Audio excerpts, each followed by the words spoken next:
Welcome to my channel. I'm Ravi, and in this tutorial we are going to learn about the hash map. So before learning about the hash map, let's understand what hash map is, and then I'll move towards a diagram to help you understand better that what is the actual implementation of it. This is one of the questions which is always asked in interviews, so I think this will help you a lot. So basically hash map is a key value pair. Basically, I can say a key is mapped to a value. For example, key is Ravi and surname is my value. So this is a key value pair. Now, what is the time complexity of it? So in terms of get, the time complexity is big O of 1, and same is for put operation. And the time complexity what I am mentioning over here is in the best or in mostly in the average case, but in the worst case it is not big of 1, it is slightly lower than that, like it will take more time. And for searching is basically a get operation only, so again it will be big of 1, so I'm not writing a separate one for searching. Now these are the factors that we need to consider when we are thinking about the hash map. So let us think that how we can implement our own hash map, and let us try to always keep in mind that this is the time complexity what we want to achieve. Okay, slowly and gradually, like we will try different approaches, and then we'll move to the actual one what is used by the actual implementation by the Java team. Okay, so our key and the value, whatever the data is, we need to wrap up in a pair. So this is what we'll call as a pair of key and value. Now sorry, now this is a pair of key and value. So if I need to just store it, so the easiest way to store anything is linked list.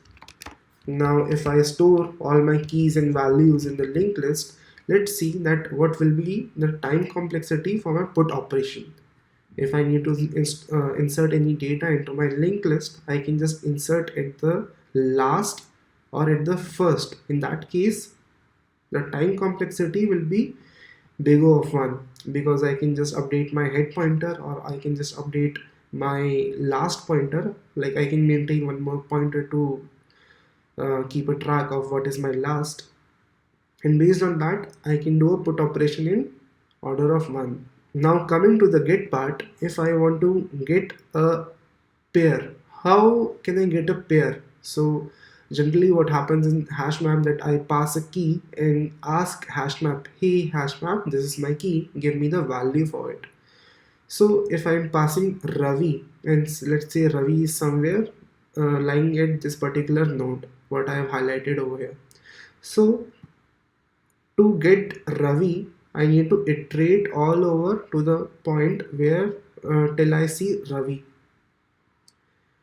And in the worst case, what if Ravi is somewhere at the last, then I need to iterate over it. So in this case, the time complexity is big O of n. So that is why linked list is something which is good for inserting but not good for fetching. Now assume that because rather than using a linked list, I can use an array, and I can use the indexing feature to get a higher so instead of using a linked list, let us try a different data structure, probably array. So now I'm using array. Now when I am creating an array, I need to say that this is the size of my array. I have to initialize this. So let's say initially I'm using 10. So whatever data are coming, I'm just putting them into the array, and incrementing my index of the array, something similar to a array list. Now inserting the data into an array, I can say that is like the put operation is big O of 1, and when I reach the threshold I can increase or I can double its size, something similar to array list. So that is something which I will ignore for this part. But now when I need to get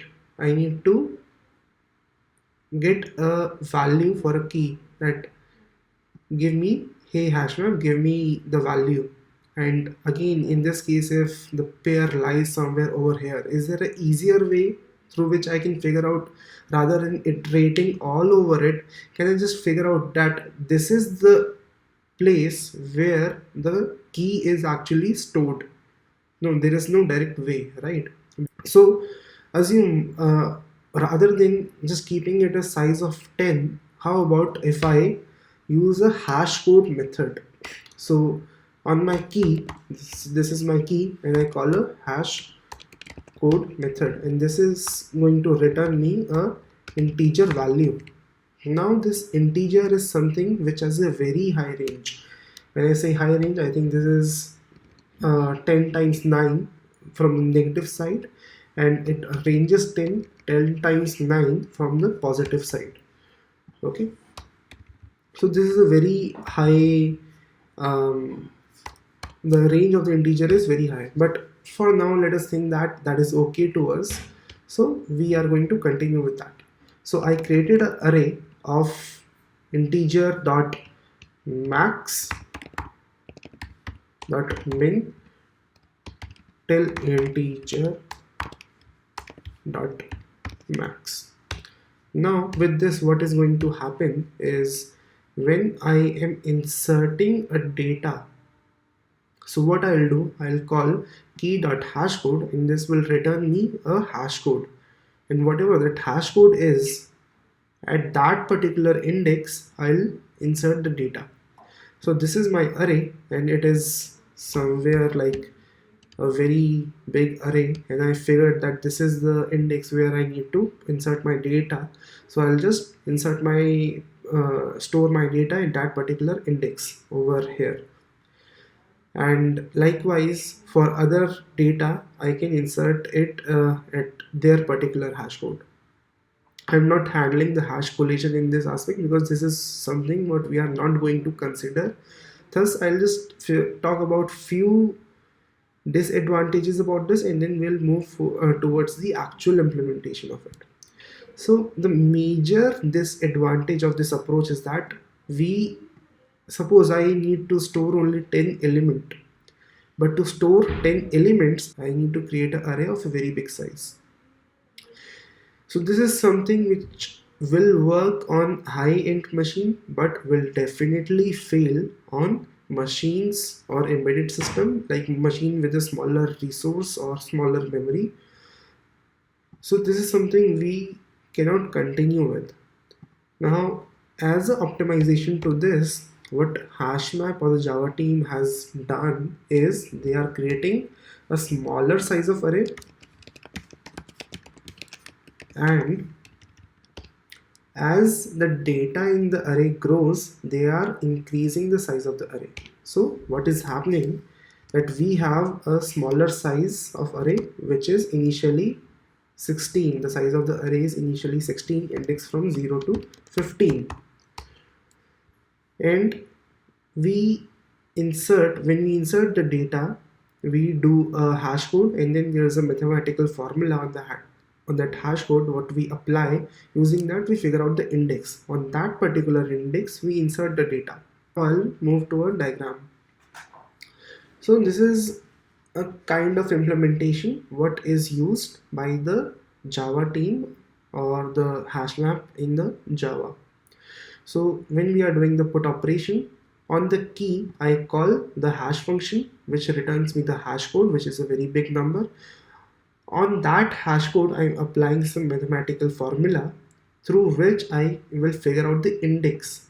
What is this index? This is the index at which I will insert the data. So I initialized an array of size 16, index from 0 to 15, and when I need to insert something, I'll figure out the index. This is the index which I'll use to insert the data, like at this particular index I'll insert the data. How I'll insert it, that is something which I'll come in a minute. But before that, I am saying that this is a mathematical formula. I'm not saying that this is a mod. For the easiness of this tutorial, I have captured it as a mod, but in the actual implementation of Java, they are using logical AND. Why logical AND? Because the hash code will be a very big number, and logical AND is something which operates on binary. When I say binary, it is combination of ones and zeros. And the size of n, the size of array, which is n, is quite small. So in this case, if hash code is this big and size of array is this big, the computation will only work on a smaller area. And we have the index. Now at that particular index, we will insert the data.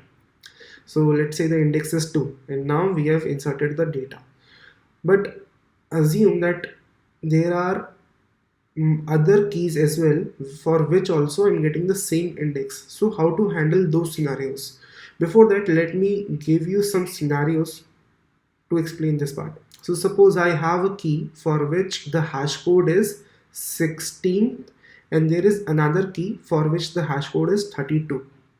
So for 16, using this mathematical formula, 16 mod 16 will return me 0, so the index is 0.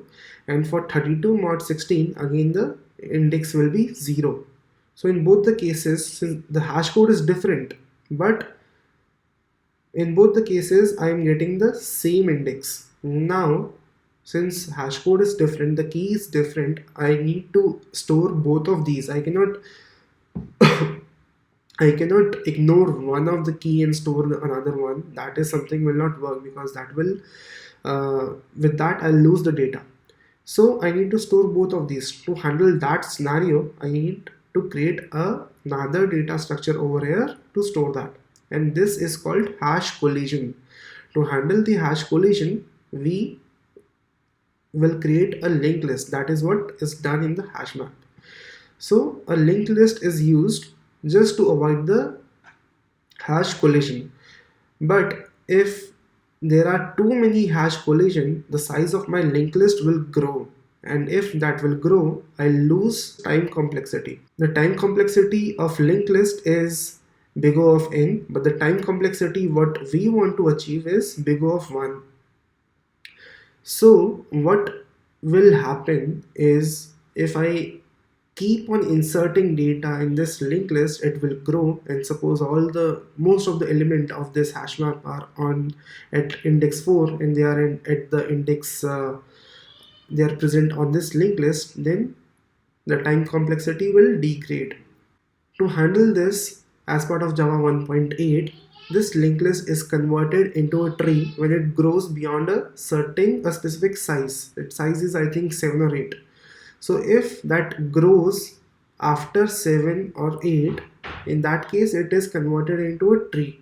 Why tree will give me more advantage over a linked list? Because this tree will be a self-balancing tree. So there are a couple of self-balancing tree, AVL, red, black. I'll not go much into detail about those. That is a separate topic altogether. But with that, the time complexity will be big O of log n. So from big O of n to big O of log n, this is a very big advantage. So this is what we have done. Now I'll quickly cover 2 points: how the put method work and how the get method work, and then we'll move to an important topic which is called rehashing. So how put method works is, I call put method passing the key and the value. On the key, I invoke the hash function. Hash function will return me hash code. Using the hash code, I will write there's a mathematical formula. Using that, I'll get the index at which I need to insert the data. Data is pair of key and value. Now at this particular on this array, at this index what we have just calculated, I'll insert the data. But where to insert? If I insert it, I'll get if I insert it directly at this particular index, I might receive hash collision. So I'll create a linked list. On this linked list, I'll check whether that key is already there or not. If that key is already there, I will update the value of that. But in case if that key is not already there, in that case I'll create a new node, a new pair, and will store it. So that is how it will work. And in case when I'm inserting it, if I see that the linked list is growing, is has crossed a threshold, in that case I'll convert this linked list into a tree. So that is how the put operation will work. Coming to the get operation, it is also quite similar. The get operation works like I call get method passing a key. On that key, hash function will be invoked. I'll get the hash code. From the hash code, I'll using the mathematical formula, I'll get the index. I'll go to that particular index. Now if it's a linked list, in that case I'll iterate over the linked list and will see that if any of the key equals, remember I'm using the term equals over here, if any of the key equals to the key what I'm looking for, in that case I will return the value for that. And in case if none of the key in this linked list equals to the key what I'm looking for, in that case the key does not exist. So I'll return null. Also, there might be cases when an index is having a tree instead of a linked list. In that case, I will narrow down to the tree to figure out that my key is present or not.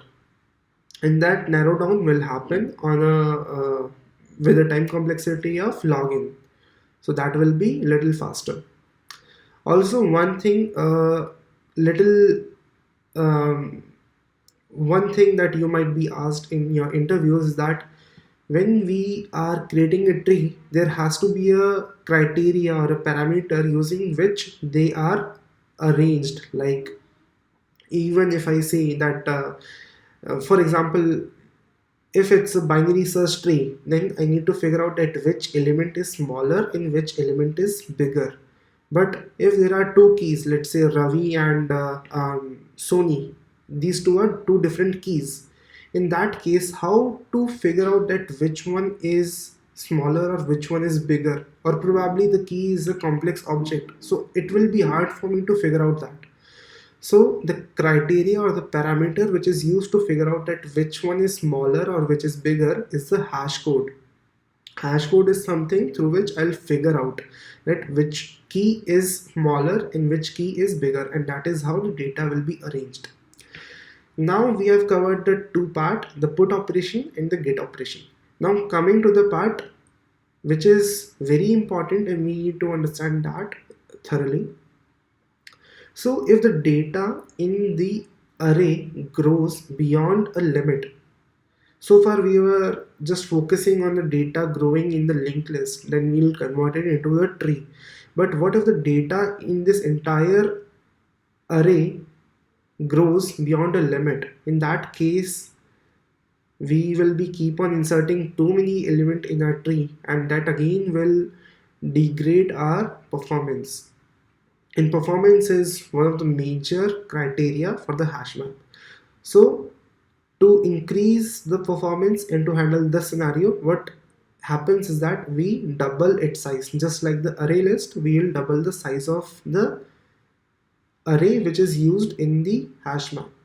But here comes a complex part, that if we double the size of the array, what will happen is that I have copied the entire array 0 to 15th over here as is, and left the other one like from 16 to 31 they are empty.